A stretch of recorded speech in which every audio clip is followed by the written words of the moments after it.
সকালে ঘুম থেকে উঠে দোকানের দরজাটা খুলে ভিতরে আস। রাতে একটা ইঁদুরের ছাদ টাঙাইনা ছিল, আইসা দেখি মামু ঢুকছে ইঁদুরের ছাদে।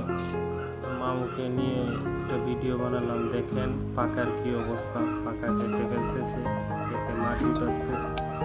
আসলে ঘরের অনেক ক্ষতি করে ওরা, অনেক মাল নষ্ট করে, তারা খেয়ে ফেলে অনেক মাল, আবার অনেক জায়গায় গাঁথা করে মাটি তুলে।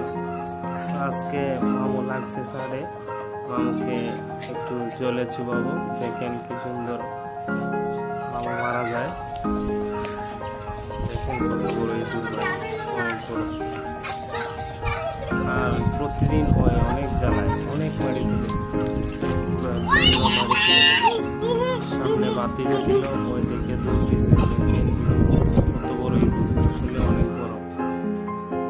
ইঁদুরটাকে এখন মারবো, বাতিজার হাতে দিলাম। বাতিজা দেখেন কিভাবে পানিতে চুবিয়ে রাখে, আর মরতে মরতে দেখেন কি অবস্থা, কি সুন্দর মরে। আসলে মনের তৃপ্তিটা মিটে গেল আজকে ইঁদুরটাকে মেরে।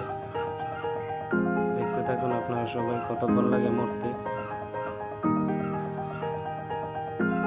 ভাতিজা বলতেছে ওর নাকি শরীর ক্লান্ত হয়ে গেছে ধরে রাখতে রাখতে।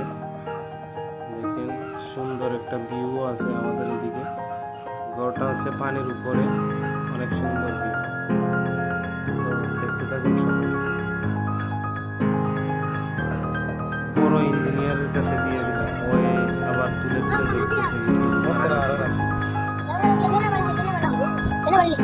দেখতেছে মারা গেছে, বারবার তুলে তুলে দেখতেছে। এই জন্য শ্বাস দিয়ে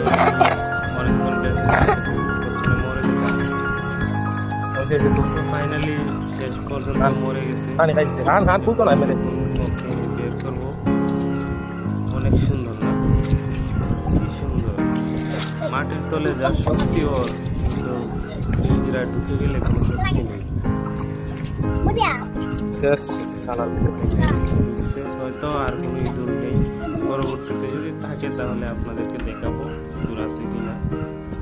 যে এখন বের করে ওকে পানিতে ফেলবো। প্লেসটা অনেক সুন্দর একটা প্লেস, দেখেন।